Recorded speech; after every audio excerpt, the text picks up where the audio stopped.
மீனாவுக்கு கால் பண்ணுற தங்கமயில், என்னாச்சு மீனா? உன் குரலில் ஒரு சந்தோஷம் தெரியல, ரொம்ப கவலையாக இருக்க போல. என்னாச்சுன்னு என்கிட்ட சொல்ல மாட்டியா அப்படின்னு தங்கமயில் கேட்கும்போது, இல்லைக்கா, அரசியை பொண்ணு பார்க்க வந்திருந்தாங்கன்னு சொல்ல. அப்படியா?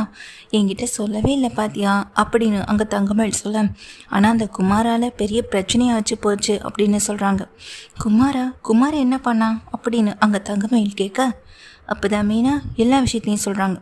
குமார் இந்த மாதிரி போய் பேசியிருக்க கூடாது. இங்கே அரசி குமார் ஜெயிலேருந்து வர்றதுக்கு, அவனை காப்பாற்றுறதுக்கு எங்கள் அரசி உதவி பண்ணான். ஆனால் அந்த நன்றி கொஞ்சம் கூட இல்லாமல் அரசியுடைய வாழ்க்கை கெடுக்கணும்னு எப்படி தான் உனக்கு தோணுச்சோ, எங்களுக்கு அது புரியவே இல்லைன்னு சொல்லி இங்கே பேசவும் செய்கிறாங்க மீனாவும். நீ சொல்கிறத இப்போ வரைக்கும் நம்பவே முடியலை மீனா. இதை பற்றி என்கிட்ட சுடர் எதுவுமே சொல்லலை அப்படின்னு சொல்ல, பாவக்கா சுடர் அப்படின்னு அங்கே மீனாவும் சொல்கிறாங்க. அதுக்குள்ளே மீனாவை அங்கே செந்தில் கூப்பிட்டதும், சரிக்கா, நான் உங்ககிட்ட அப்படம் பேசுகிறேன்னு சொல்லிட்டு ஃபோனை வச்சிட்றாங்க. தங்கமயில் சுடருக்கு கால் பண்ணுறாங்க. சுடர் இங்கே மனசு சரியில்லைன்னு கோவிலில் வந்து இருக்க, சொல்லுக்கா அப்படின்னு சொல்லும்போது, என்னாச்சு சுடர், ஏன் ஒரு மாதிரி இருக்கன்னு சொல்லும்போது, ஒன்றும் இல்லைக்கா அப்படிங்கிறாங்க. ஆமாம், நீ எங்கே இருக்க அப்படின்னு கேட்குறாங்க.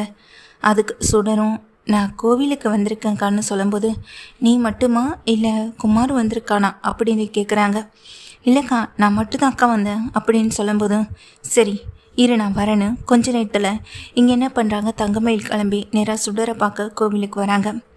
அக்கா, என்னக்கா திடீர்னு நீ எதுக்குக்கா கிளம்பி வந்த இந்த மாதிரி சூழ்நிலையில அப்படின்னு கேட்க, அதெல்லாம் ஒன்றும் இல்லடி, நீ ஏண்டி என்கிட்ட எல்லா விஷயத்தையும் மறைச்சிக்கிட்டு இருக்க? மீனா ஃபோன் பண்ணி என்கிட்ட இப்போ தான் விஷயத்த சொன்னா. ஆமாம், நீ ஏன் இந்த விஷயத்தை என்கிட்ட சொல்லலை? அப்போ குமார் அரசியுடைய கல்யாணத்தை நிறுத்த இதெல்லாம் பண்ணியிருக்கானா? அப்போ அவன் உன் கூட வாழ்கிறானா இல்லையா அப்படின்னு கேட்குறாங்க. இங்கே உடனே தாக்காவை கட்டி பிடிச்சி அழுக. இங்கே தங்கமயிலுக்கு ஒரு மாதிரி கஷ்டமாக போயிடுது. சுடரை பார்க்குறாங்க. சுடர் அப்படின்னு இங்கே தலையை நிமிர்த்தி விட்டு பார்க்கும்போது கண்ணீராக கொட்டுற தன் தங்கச்சியை பார்த்ததும் தாங்கிக்க முடியாத தங்கமயில், என்னாச்சு சுடர்னு கேட்குறாங்க. அப்போ தான் சுடர், அரசியை பழி வாங்குறதுக்காகவும் அரசியை வெறுப்பேற்றுறதுக்காகவும் மட்டும்தான் என்னை அவர் கல்யாணம் பண்ணியிருக்காரு. என்னை பிடிச்சு போயினா அந்த குமார் என்னை கல்யாணம் பண்ணலக்கா. அதுவும் இல்லாமல் அரசியுடைய கல்யாணத்தை நிறுத்துறதுக்கு அரசிக்கு எனக்கு கல்யாணம் ஆயிடுச்சுன்னு போய் எல்லார்கிட்டையும் சொல்லியிருக்காரு. அதை கேட்டு அவங்களும் வீடு தேடி வந்து பிரச்சனை பண்ணிட்டு அரசியுடைய கல்யாணத்தை நிறுத்திட்டு போயிட்டாங்க. அக்கா, இதெல்லாம் ரொம்ப தப்பு தானக்கா. ஆனால் இது எதுவுமே கேட்க முடியாத சூழ்நிலையில தான்க்கா நான் இருக்கேன் அப்படின்னு இங்கே சுடர் தங்கமயில் கிட்ட சொல்கிறாங்க. தங்கமயில் சுடருடைய வாழ்க்கையில் இப்படி ஒரு விஷயம் நடந்துருச்சு அப்படின்னு தெரிஞ்சதுமே அவங்களுக்கு கோபம் எல்லாமே அம்மா அப்பா பக்கம்தான் மாறுது. ஆனால் அதை விட ஒரு முக்கியமான விஷயம் இருக்குது.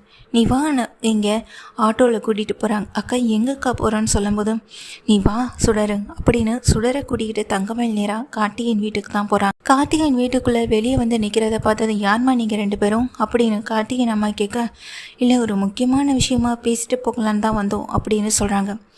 யார்மா நீங்கள், யார் முதல்ல என்ன விஷயம் பேசணும் அப்படின்னு கேட்குறாங்க. நான் இங்கே சரவணனுடைய ஒய்ஃப், என் பேர் தங்கமயில், அரசியுடைய கல்யாண விஷயத்தை பற்றி. ஓ, அந்த வீட்டு பொண்ணு தானே நீ அப்படின்னு கேட்குறாங்க. இது என் தங்கச்சி, பேர் சுடர் அப்படின்னு சொல்லும்போது, நீங்கள் எதுக்கு இப்போ அங்கே வந்திருக்கீங்க? அரசியை தான் நாங்கள் வேணான்னு சொல்லிட்டு வந்துட்டோம்ல. அந்த குடும்பமே எங்ககிட்ட இவ்வளோ பெரிய உண்மையை மறித்து கல்யாணத்தை பண்ணணும்னு நினச்சிருக்காங்க. அதுக்கு நீங்கள் இப்போ எங்ககிட்ட என்ன பேச வந்திருக்கீங்கன்னு சொல்ல, ஐயோ முதல்ல நான் சொல்கிறத கேளுங்கன்னு சொல்லும்போது, அம்மா என்னம்மா, எப்போதும் வீட்டுக்கு வரவங்களை வீட்டுக்குள்ளே கூப்பிட்டு வச்சு பேசுகிறது தானம்மா உன்னுடைய பழக்கம். அதுலேயும் அவங்க பார்க்க ப்ரெக்னெண்ட்டாக இருக்காங்கம்மா. இந்த சமயத்தில் நீ அவங்கள வெளியே நிற்க வச்சே பேசுகிறது சரியில்லை. இங்கே வாங்கக்கா, உள்ளே வாங்க அப்படின்னு கார்த்திகேயன் என்ன பண்ணுறாரு, அவங்க ரெண்டு பேருமே உள்ளே கூட்டிகிட்டு போகிறாங்க. வீட்டில் எல்லாமே இருக்காங்க. அப்போ தான் கார்த்திகேயன், சொல்லுங்கக்கா அப்படின்னு சொல்லும்போது, அரசி விஷயத்தில் நீங்கள் அவசரப்பட்டு முடிவெடுத்துட்டீங்கன்னு தான் நான் சொல்லுவேன்னு சொல்லும்போது, யாரும் அவசரப்பட்டு முடிவெடுத்தது? எங்கள் பிள்ளையோடைய வாழ்க்கையை நாங்கள் காப்பாற்றிருக்கோம். நாங்கள் இப்போ தான் சரியான முடிவை எடுத்திருக்கோன்னு சொல்ல, அம்மா முதல்ல அவங்க பேசட்டும், தயவு செஞ்சு கொஞ்சம் அமைதியாக இருங்கன்னு கார்த்திகேயன் சொல்ல, இது என் தங்கச்சி, பேர் சுடர். எந்த குமார் உங்ககிட்ட வந்து எனக்கும் அரசிக்கும் கல்யாணம் ஆயிடுச்சுன்னு சொன்னானோ அந்த குமாருக்கும் என் தங்கச்சிக்கும் தான் கல்யாணம் ஆயிருக்கு அப்படின்னு சொல்கிறாங்க. இதை கேட்டதும் குடும்பமே அதிர்ந்து போக, என்னம்மா சொல்கிற நீன்னு கேட்க, ஆமாம், சுடர் குமாரை தான் கல்யாணம் பண்ணியிருக்கா. இவங்களுக்கு கல்யாணம் ஆகி இன்னும் 1 மாதம் கூட சரியாக போகலை அப்படின்னு சொல்ல, அதுக்குள்ளே அவன் இப்படிப்பட்ட ஒரு விஷயத்த பண்ணுவான்னு நாங்கள் நினச்சி கூட பார்க்கல. உண்மையிலேயே குமார் அவன் நல்லவனே கிடையாது. பின்ன எதுக்கு உங்கள் தங்கச்சியை நீங்கள் அவனுக்கு கட்டி வச்சிங்கன்னு கேட்கலாம். எங்கள் அம்மா அப்பாவுடைய கட்டாயத்தால் தான் இந்த கல்யாணமே நடந்தது. விருப்பம் இல்லாமல் தான் இந்த கல்யாணமே நடந்தது. ஆனால் இப்போது அவன் திரும்பவும் அரசிக்கிட்ட பிரச்சனை பண்ணுவான்னு நாங்களா நினச்சி கூட பார்க்கல. அரசி மட்டும் இல்லைன்னா அவன் இந்நேரம் ஜெயில கம்பி எண்ணிட்டு இருந்திருப்பான். இந்நேரம் அவன் வெளியே வந்திருக்கவே முடியாது. அப்படி அரசி அவனை உள்ளே தூக்கி போட்டிருந்தா இந்நேரம் என் தங்கச்சி வாழ்க்கை நல்லா தான் இருந்திருக்குன்னு சொல்ல, என்னம்மா நீ என்னென்னமோ சொல்லிகிட்டு இருக்க, நீ அந்த வீட்டு மருமக, நீ என்னடானா உன் தங்கச்சிய அப்படின்னு சொல்லும்போது எனக்கும் அவங்க வீட்டுக்கும் எந்த தொடர்பும் இல்லைன்னு முறிஞ்சு போச்சுன்னு அவங்களே முடிவு பண்ணி தான் இந்த முடிவு எடுத்திருக்காங்க. ஏன்னா டிவோர்ஸ் கேஸ் போயிட்டுருக்கு, எப்படியும் எங்களுக்கு டிவோர்ஸ் கிடச்சிரும்னு உறுதியாக நம்பிட்டாங்க. அதனால தான் இது எல்லாமே நடந்துக்கிட்டு இருக்குன்னு சொல்ல, என்ன இருந்தாலும் இது ரொம்ப தப்பு இல்லையான்னு சொல்லிட்டு இருக்காங்க கார்த்திகேயன் அம்மாவும். அதாம்மா ஒரு விஷயத்தை பற்றி முழுசாக தெரியறதுக்கு முன்னாடி அவன் அரசிக்கிட்ட பல தடவை பிரச்சனை பண்ணி நானே பார்த்துருக்கேன். ஆனால் அவன் சொன்னதை நம்பி நீங்கள் இப்படியெல்லாம் போய் பேசியிருக்கக்கூடாதுன்னு கார்த்திகேயனும் சொல்கிறாங்க. எல்லாருக்கும் நான் ஒரு விஷயத்த மட்டும் சொல்கிறேன், அரசி மேலே எந்த தப்பும் இல்லை. அரசியை ஏமாத்தினது அந்த குமார் தான். குமார அரசியை கடத்திட்டு போய் ஒரு நாள் முழுக்க ஒரு நைட்டு ஃபுல்லாக அவளை கட்டி போட்டு அதுக்கு பிறகு அடுத்த நாள் கூட்டிகிட்டு வந்து அவளை பற்றி தப்பாக ஊருக்குள்ளே சொல்லணும்னு நினச்சோம். ஆனால் அரசி தன் குடும்பத்துக்கு எந்த பிரச்சனையும் வந்துடக்கூடாது, தன்னை பற்றி தப்பாக ஊரில் இருக்கவங்க பேசிடக்கூடாதுன்றதுக்காக தன் கழுத்தில் தானே தாலியை கட்டி அதை குமார் தான் கட்டினதா பொய் சொன்னான். அதுக்காக தான் ஒரு 10 நாள் ஒரு 15 நாள் அந்த வீட்டில் இருந்தா. அதுக்கப்புறமா அவளை அங்கேருந்து என் மாமாவே கூட்டிகிட்டு வந்துட்டாரு அப்படின்னு சொல்கிறாங்க. அவனுடைய கேடுகட்ட புத்தியால் தான் அவன் ஜெயிலுக்கு போகவும் ரெடியாக இருந்தான். ஆனால் அரசியோடைய நல்ல எண்ணமும் அவங்க குடும்பத்தில் மற்றவங்க பாதிக்கப்படக்கூடாதுன்ற எண்ணமும் தான் அவனை வெளியே கொண்டு வரவும் செஞ்சான். ஆனால் எந்த நன்றி உணர்ச்சி இல்லாமல் எப்படி அவனால் நடந்துக்க முடியுதுன்னு தெரியல. இப்போ அவன் என் தங்கச்சியை கல்யாணம் பண்ணிக்கிட்டான். ஆனால் அரசிக்கு ஒரு வாழ்க்கை அமைஞ்சிடக்கூடாதுன்னு அவனுக்கு இருக்க கோவம். அதான் அவன் இப்போ வரைக்கும் அரசி வாழ்க்கையில் விளையாடிக்கிட்டு இருக்கான்னு தங்கமயில் சொல்கிறாங்க. இதை கேட்டுட்டு அந்த குடும்பமே வந்துட்டு ரொம்ப ஒரு மன உளைச்சலையும் கஷ்டத்துலையுமே இருக்கிற அந்த சமயத்தில் தான் தங்கமயில் அப்படியே அந்த செவத்தில் ஆட்டியிருக்க அந்த ஃபோட்டோவை பார்த்து அதந்த நிற்க, அக்கா வாக்கா போகலாம் அப்படின்னு அங்கே சுடர் கூப்பிடுறாங்க. சுடர் எங்கள் தங்கமயிலை பார்க்க, தங்கமயில் அந்த ஃபோட்டோவை பார்க்க, அதுக்கு பிறகு தான் சுடர் அந்த ஃபோட்டோவையுமே பார்க்க செய்கிறாங்க. அந்த ஃபோட்டோவில் அவங்க குடும்பமாக இருக்கிற மாதிரியான ஒரு ஃபோட்டோ இருக்குது. இது யார் அப்படின்னு சொல்லிட்டு தங்கமயிலே கேட்குறாங்க. இது எங்கள் குடும்ப ஃபோட்டோ தாம்மா அப்படின்னு சொல்ல, இது எல்லாமே உங்கள் குடும்பத்தில் உள்ளவங்க தானா? அப்போ இந்த பொண்ணு அப்படின்னு சொல்லி கேட்க, அது என்னோட பொண்ணு தாம்மா, அவள் சின்ன வயசுலேயே காணாமல் போயிட்டா. எங்கள் அக்கா காணாமல் போனதுக்கு பிறகு தான் நானே இந்த வீட்டுக்கு மகனாக வந்து பிறந்தேன். ஏன்னா எங்கள் அம்மாவுக்கு திரும்பவும் ஒரு பொண்ணு பிறக்கலைன்னு ரொம்ப கஷ்டம். எங்கள் அக்காவை நான் இது வரைக்கும் பார்த்ததில்ல. ஆனால் எங்கள் அக்கா கூட இருக்க முடியலன்ற கவலை மட்டும் எனக்கு இருந்துக்கிட்டே இருக்குது அப்படின்னு கார்த்திகேயனும் சொல்கிறாங்க. இது உங்கள் அக்காவான்னு கேட்குறாங்க. அக்கா இது உன் ஃபோட்டோ மாதிரியே இருக்கலாம் அப்படின்னு அங்கே சொல்ல அதை கேட்டு தங்கமேல் நொறுங்கி போய் தான் நிற்கிறாங்க. ஏன்னா இதே கெட்டப்பில் இருக்க ஒரே ஒரு ஃபோட்டோ மட்டும் இங்கே தங்கமயில் வீட்டில் இருக்குது. அதனால தான் அந்த ஃபோட்டோவை பார்த்ததும் இங்கே தங்கமயிலுக்கு சந்தேகமும் வர ஆரம்பிச்சிடுச்சு. என் பொண்ணு எங்கே இருந்தாலும் அவள் நல்லா இருக்கணும், அவள் நல்லா இருப்பா அப்படின்னு அங்கே கார்த்திகேயனுடைய அம்மாவும் சொல்ல, நொறுங்கியபடி தங்கமயில் வீட்டிலேருந்து வெளியே போகவும் செய்கிறாங்க. என்னாச்சு, ஏன் இப்படி போகிறாங்க அப்படின்னு கார்த்திகேயன் பார்த்துக்கிட்டே இருக்க, ஏங்க நான் வேணா உங்களை கொண்டு வந்து விடவா, நீங்கள் தனியாக வேற போகிறீங்க அப்படின்னு சொல்ல, இல்லைங்க பரவாயில்ல அப்படின்னு அங்கேருந்து தங்கமயில் அந்த வீட்டுக்கு கிளம்பி போகிறாங்க. சுடரையுமே கூட்டிகிட்டு தான் போகிறாங்க. இங்கே வீட்டுக்கு வந்ததுக்கு பிறகு, ஏ சுடரு நீ என்னடி இவ கூட வந்திருக்க? ஆமாம், வீட்டில் என்ன தாண்டி பிரச்சனை போயிட்டுருக்கு? என்ன மாப்பிள்ளைய அந்த எதிர்த்த வீட்டில் இருக்கவங்களாம் சேர்ந்து அடிச்சிட்டாங்களா? அவங்களுக்கு என்னதான் திமிரு அப்படி அப்படின்னு சொல்லிட்டு கேட்குறாங்க பாக்கியமும். மா அதை நாங்கள் பார்த்துக்குறோம், தப்பு பண்ணால் அடிக்க தானே செய்வாங்க, அரசு விஷயத்தில் எதுக்கு போய் தலையிடணும்? என்னையே கல்யாணம் பண்ணி அந்த வீட்டில் கூட்டிகிட்டு போய் இருக்க வச்சுட்டு அரசி தான் நான் கல்யாணம் பண்ணிட்டேன், அவதான் என் பொண்டாட்டின்னு அரசியை பார்க்க வந்த மாப்பிள்ளைக்கிட்ட சொன்னால் அந்த வீட்டில் இருக்கவங்களுக்கு கோவம் வரத்தானே செய்யணும். நியாயமாக பார்த்தா என் பொண்ணு வாழ்க்கையை நீ ஏன் கெடுத்துட்டேன்னு நீங்கள் தான் வந்து அடிச்சிருக்கணும், அவங்க அடித்ததில் தப்பே இல்லை அப்படின்னு அங்கே சுடரும் சொல்கிறாங்க. ஏ சுடரு அப்படின்னு சொல்லும் போதும், போதுமா அக்கா வாழ்க்கையை கெடுத்த, ஏன் வாழ்க்கையும் கெடுத்துட்ட, இனிமேல் நீங்கள் 2 பேரும் நிம்மதியாக இருங்க அப்படின்னு சுடர் சொல்கிறாங்க. இதை கேட்டுட்டு எங்கள் பாக்கியமும் எதுவுமே பேசாமல் நிற்க, இவன் ஏன் ஒரு மாதிரி இருக்கா அப்படின்னு பாக்கியம் கேட்குறாங்க. அம்மா ஆமாம் அக்கா உண்மையிலேயே உனக்கு தான் பிறந்துச்சா அப்படின்னு கேட்க, ஏன்டி இப்படி கேட்குறேன் அப்படின்னு கேட்குறாங்க. இல்லை, நீ அக்கா கிட்ட நீ பாசமாக நடந்து ஒரு நாள் பார்த்ததில்லையே, எப்படியாவது அக்காவை கல்யாணம் பண்ணி வைக்கணும்னு நினச்சேன். அக்காவை கல்யாணம் பண்ணியும் வச்சேன். அவள் வாழ்க்கை கெடுக்கணும்னு நினச்சேன். அவள் வாழ்க்கை கெடுக்கவும் செஞ்சுட்டேன். அதான் கேட்டேன் அப்படின்னு சொல்ல, ஏய் எப்போது ரெண்டுடி உனக்கு இப்படிப்பட்ட வாய் முளைச்சதுன்னு சொல்லும்போது, உன்கிட்ட இருந்தால் இப்படி தானம்மா பேச முடியும். உண்மையை சொல்லு, உண்மையிலே அக்கா யாருக்கு பிறந்த குழந்தை? அக்காவை நீ எப்படி தூக்கிட்டு வந்தன்னு சொல்லி கேட்குறாங்க. என்னங்க இவன் என்ன இல்லாமல் பேசிக்கிட்டு இருக்கான்னு சொல்லும்போது, இரு பாக்கியம் கொஞ்சம் அமைதியாக இருன்னு சொல்லிட்டு இருக்காங்க. ஏய் சுடரு அப்படின்னு சொல்ல, ஆமாம் நீ உண்மையை சொல்லிட்டா உனக்கு நல்லதுன்னு சொல்லும்போது, ஏய் இப்போ எதுக்கு இப்படிலாம் பேசிக்கிட்டு இருக்க சுடரு அப்படின்னு மாணிக்கமும் கேட்குறாங்க. அப்பா ஆமாம், 2 பேரும் ஏதோ பெரிய விஷயத்த மறைக்கிறீங்க, அது அக்காவுக்கு தெரிஞ்சு போச்சு. இதுக்கு மேலே இதெல்லாம் மறைச்சு நீங்கள் என்ன பண்ண போகிறீங்க? ஒருவேளை அக்காவுக்கு உண்மை தெரிஞ்சதுனால இங்கே இந்த வீட்டை விட்டு போயிட்டா நமக்கு காசு கிடைக்காது சோறு கிடைக்காதுன்னு நினச்சிட்டு இருக்கீங்களா அப்படின்னு சுடர் கேட்டபோது, அதுக்கு பாக்கியமோ வாயை மூடிட்டு நிற்கிறாங்க. மாணிக்கம், என்னம்மா நீ இப்படிலாம் பேசுகிற? நாங்கள் தங்கமையில் அது அது வந்து அப்படின்னு சொல்ல வர விஷயத்த முழுங்கிட்டே இருக்க, சொல்லுங்கப்பான்னு இங்கே தங்கமயிலே அழுதபடி கேட்க, ஆமாம் தங்கமயில் இந்த வீட்டு பொண்ணு இல்லை தான் அப்படின்னு சொல்கிறாங்க. இந்த வீட்டு பொண்ணு இல்லைனாலும் நாங்கள் அவளை எங்கள் மகளை தானே பார்த்து வளர்த்தோம் அப்படின்னு சொல்ல, என்னை எங்கேருந்து கூட்டிகிட்டு வந்தீங்க? அப்போ அக்காவை கூட்டிகிட்டு வந்தீங்கன்னா அக்காவை பெற்றவங்க எவ்வளோ கவலைப்படுவாங்க? அவங்க ஏண்டி கவலைப்பட போகிறாங்க? வேண்டான்னு தூக்கி அந்த விட்டதுனால தானே நாங்கள் இவளை கூட்டிகிட்டு வந்தோம். இவளை பெற்றவங்களாம் யார் என்னெல்லாம் எங்களுக்கு தெரியாது. ஒரு நாள் பஸ் ஸ்டாப்பில் பார்த்தோம். அதுக்கப்புறம் தான் அழுதுகிட்டேன்னு இந்த பொண்ணை நாங்கள் கூட்டிகிட்டு வரவும் செஞ்சோம். போலீஸு கேஸு ஸ்டேஷன்னு அலையெல்லாம் எங்களுக்கு முடியலை. அதுக்கப்புறம் இவள் எங்கள் கூடயே தான் இருந்தா. நானும் இவளை என் பொண்ணு மாதிரி தான் பார்த்துக்கிட்டேன்.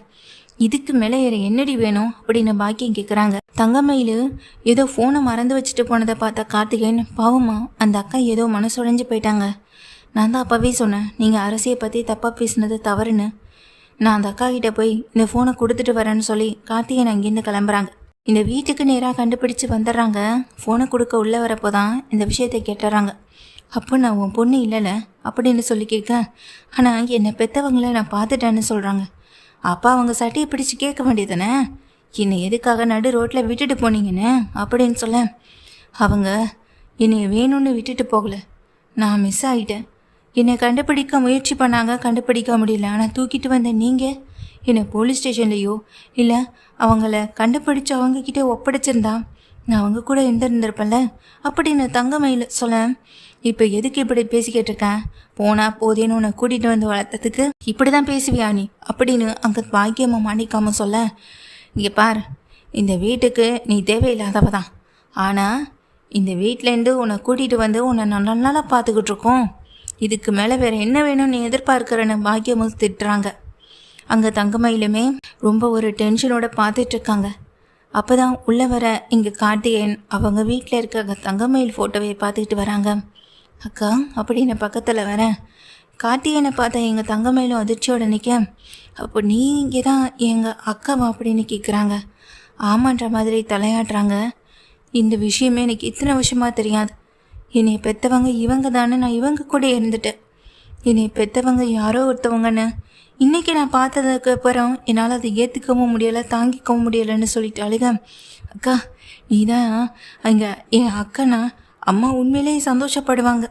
அக்கா வா போகலாம் அப்படின்னு கூப்பிடுறாங்க. இங்கே எதுவுமே பேசாமல் தங்கமயில் நிற்க, வாக்கா போகலாம் அப்படின்னு தங்கமயில கூட்டிக்கிட்டு நேராக தான் வீட்டுக்கு போக, ஆமாம் புதுசாக ஒரு உறவு கிடச்சிருச்சுன்னு இங்கே பாக்கியம் அப்படியே நின்றுட்டு இருக்காங்க. மாணிக்கத்துக்கு தான் ரொம்ப கஷ்டமாக இருக்குது. தங்கமயில தன் பொண்ணாவே வளர்த்ததை நினச்சி ரொம்ப வருத்தப்படுறாங்க. நேராக அங்கேருந்து வீட்டுக்கு கூட்டிகிட்டு போக, டே என்னடா இப்போ திரும்பவும் எதுக்குடா இவங்களை இங்கே கூட்டிகிட்டு வந்திருக்கேன்? அதான் அரிசி வீட்டுக்கு போய் நான் பேசலான்னு சொல்லிட்டேன்ல அவங்க அம்மா சொல்ல, அம்மா இவங்க யாருன்னு தெரியலையா? அம்மா இதாம்மா என் அக்கா, உன் பொண்ணு, சின்ன வயசில் நீ தொலைச்சி அப்படின்னு சொல்லும்போது என்னடா சொல்கிறேன்னு அவங்க அம்மாவை கேட்க, ஆமாம்மா இவங்க தாம்மா அப்படின்னு சொல்கிறாங்க. என்னன்னு உண்மையை கேட்டு தெரிஞ்சுக்கிட்ட அவங்களும் தங்கமயில கட்டி தழுவி கண்ணீர்லாம் விட்டு கதறி அழுகவும் செய்கிறாங்க. நான் தான் தொலைஞ்சிட்டேன், என்னை நீங்கள் தேடவே இல்லையான்னு அங்கே தங்கமயில் கேட்க, நான் தேடாத இடமே இல்லைம்மான்னு சொல்லி அவங்க அப்பாவும் அம்மாவும் அழுகிறாங்க. தங்கமயில் அழுக, இது உனக்கு எத்தனாவது மாதம்னு கேட்க 5 அப்படின்னு சொல்கிறாங்க. எல்லாம் நல்லபடியாக போகுதா? ஹாஸ்பிட்டல் போனியா? இப்போ குழந்தை எப்படி இருக்கு? அம்மா, உனக்கு பண்ண வேண்டிய சடங்கு சம்பிரதாயம் எல்லாம் பண்ணிட்டாங்களா? நீ ஏன் உன் புருஷனை விட்டு பிரிஞ்சிருக்க? அந்த குடும்பத்தில் இருக்கவங்களுக்கு உனக்கு என்ன பிரச்சனை அப்படின்னு கேட்க, நடந்த விஷயத்தை எல்லாத்தையும் தங்கமயில் சொல்ல, அதை கேட்டு அவங்க அம்மாவும் அப்பா வதந்து போகிறாங்க. என் பொண்ணை கூட்டிகிட்டு போய் இப்படிப்பட்ட ஒரு வாழ்க்கையை கொடுத்துட்டாங்களேன்னு கதறி அழுகிறாங்க. இன்னும் கோர்ட்டில் கேஸ் பண்ணலை. அக்கா, நீ அவர் கூட தான் சேர்ந்து வாழுவேன்னு சொல்லுக்கா அப்படின்னு சொல்ல, இல்லைப்பா முடியாது அப்படின்னு தங்கமயில் சொல்கிறாங்க. விருப்பம் இல்லாமல் ஒருத்தரை கட்டாயப்படுத்தி வாழ வைக்கிறது கொடுமை. அந்த கொடுமையை நான் அனுபவிக்க விரும்பலை, அவருக்கு நான் கொடுக்கவும் விரும்பலை. நீங்கள் எனக்கு கிடைச்சதே பெரிய சந்தோஷம். நான் எப்படியே இருந்துக்கிறேன்னு எங்கள் தங்கமயில் சொல்கிறாங்க. தங்கமயிலை பார்த்து அவங்க, அம்மா, எனக்கு உன்னை சின்ன வயசுலேருந்து பாராட்டி சீராட்டி வளைக்கணும்னு நிறைய ஆசை இருந்தது. ஆனால் இத்தனை வருஷத்துக்கு அப்புறம் நீ திரும்ப கழிச்சதுக்கு பிறகு திரும்ப உன்னை விடுறதுக்கு மனசு இல்லை. உனக்கு ஒரு நல்ல வளகாப்பு பண்ணணும். டேய், இங்கே ஊரையே கூட்டி பெரிய வளகாப்பாக பண்ணணும்டா என் பொண்ணுக்கு அப்படின்னு அவங்க அப்பா சொல்லும் போது, அப்பா அதெல்லாம் நீங்கள் சொல்லணுமா, நானே பார்த்துக்கிறேன்னு காட்டிங்கன்னு சொல்கிறாங்க. அக்கா, நீ இங்கே இருப்பல, எங்கள் கூட இருப்பலன்னு சொல்ல, என்னை நம்பி அவங்க இருக்காங்க. அப்படி இருக்கும்போதுன்னு சொல்லும்போது, உன் வாழ்க்கையை இந்த நிலைமைக்கு கொண்டு வந்து விட்டதே அவங்க தானேன்னு சொல்கிறாங்க. அவங்க மட்டும் உன்னை அப்பயே போலீஸ் ஸ்டேஷனில் கொண்டு ஒப்படைச்சிருந்தா இன்றைக்கி நமக்கு இந்த நிலைமை வந்திருக்குமா அப்படின்னு சொல்லிட்டு அழுகிறாங்க. வேணாம் மேலு, நீ அங்கே போக வேணாம் அப்படின்னு அவங்க அம்மாவும் அப்பாவும் கண்டிஷன் போடுறாங்க. இல்லைம்மா, நான் போய் தான் ஆகணும்னு சொல்ல, ஏன்னா என் ஒருத்தியோடைய சம்பாத்தியம் தான் அப்படின்னு சொல்லும்போது, இந்த சூழ்நிலையில் இந்த நிலைமையில வயிற்றுல பிள்ளையோட நீ வேலைக்கு போறியா? அதெல்லாம் ஒன்றும் தேவையில்லை மயிலு. ஏன் அவங்க நல்லா தானே இருக்காங்க? ஏன் அவங்களால அவங்க குடும்பத்தை பார்த்துக்க முடியாதா? அப்படியெல்லாம் ஒன்று நீ போய் அவங்கள பார்த்துக்கணும்னு அவசியம் இல்லை. அந்தளவுக்கு அவங்களுக்கு வயசும் ஆகலைன்னு சொல்லி இங்கே அவங்க அம்மாவும் அப்பாவும் தங்கமயிலை விடாமல் பிடிச்சி வச்சுக்க, தங்கமயிலோ கண்கலங்கி நின்றுட்டுருக்காங்க. தான் அம்மா அப்பாவை பார்த்து சந்தோஷத்துலேயும் அவங்கள விட்டு, அதாவது அவங்களுக்கு அந்த கொஞ்சம் கஷ்டம் கொஞ்சம் கூட இல்லை அப்படின்றது புரியுது, ஏதாவது பாக்கியத்துக்கும் மாணிக்கத்துக்கும். ஆனால் தங்கமயிலுக்கு ரொம்ப வருத்தமாக தான் இருக்குது. இதெல்லாம் பார்த்துட்டு மனசு உடைஞ்சு நிற்க, அரசி விஷயத்தை பற்றி நீ யோசிக்க வேணாம் மயிலு. உன்னை அவங்க ஏற்றுக்கிட்டாங்கன்னா அந்த வீட்டு பொண்ணையும் நாங்கள் ஏற்றுக்க தயாராக தான் இருக்கோன்னு சொல்கிறாங்க. அப்படி ஒரு விஷயம் மட்டும் நடக்கவே வேணாமா? என்னை அவங்க ஏற்றுக்கணும்னு நான் விரும்பவும் இல்லை. தயவு செஞ்சு அதை நீங்கள் புரிஞ்சுக்கோங்க. அரசி ரொம்ப நல்ல பொண்ணு, இந்த வீட்டுக்கு வந்தால் அவள் ரொம்ப நல்லா இருப்பாள். தயவு செஞ்சு எனக்காக நீங்கள் இதை மட்டும் பண்ணுங்கன்னு சொல்லும்போது, இத்தனை வருஷம் நம்ம பொண்ணு நம்மக்கிட்ட எதுவுமே கேட்டதில்லை. திரும்ப கிடச்ச நம்ம பொண்ணு நம்மக்கிட்ட கேட்குற ஒரே விஷயத்த நம்மையே செய்யாமல் இருக்கணும்னு நினைக்கிறாங்க. சரிம்மான்னு தலையாட்டினதுக்கு பிறகு தான் மனசுக்கு நிம்மதியாகவும் இருக்குது. ஒரு ஃபோன் போட்டு சொல்லிடுங்கன்னு சொல்லும்போது அவங்க அம்மாவும் அப்பாவும் தான் ஃபோனில் சொல்கிறாங்க. நடந்த எல்லா விஷயத்தையும் கேள்விப்பட்டோம். அவசரப்பட்டு நாங்கள் முடிவெடுத்து பேசியிருக்கக்கூடாது. நல்ல நாள் பார்த்து நிச்சயத்துக்கு ஏற்பாடு பண்ணுங்க. நிச்சயத்தை நல்லபடியாக முடிச்சிடலான்னு சொல்கிறாங்க. இதை கேட்ட பாண்டியன் குடும்பமும் ரொம்ப சந்தோஷப்படுறாங்க. ஆனால் நான் தான் இப்போ உங்கள் பொண்ணுன்னு அவங்களுக்கு தெரிய வேண்டாம். தெரிஞ்சா பெரிய பிரச்சனை வரும். அப்புறம் அவர் வேணவே வேணான்னு சொல்வார். அதனால தான் சொல்கிறேன்னு சொல்லும்போது, சரி மாமையில் அப்படின்னு அந்த வீட்டில் இருக்கவங்களும் ஒத்துக்கிறாங்க. இங்கே தங்கமேலும் மனசு நிம்மதியோடு இருக்காங்க.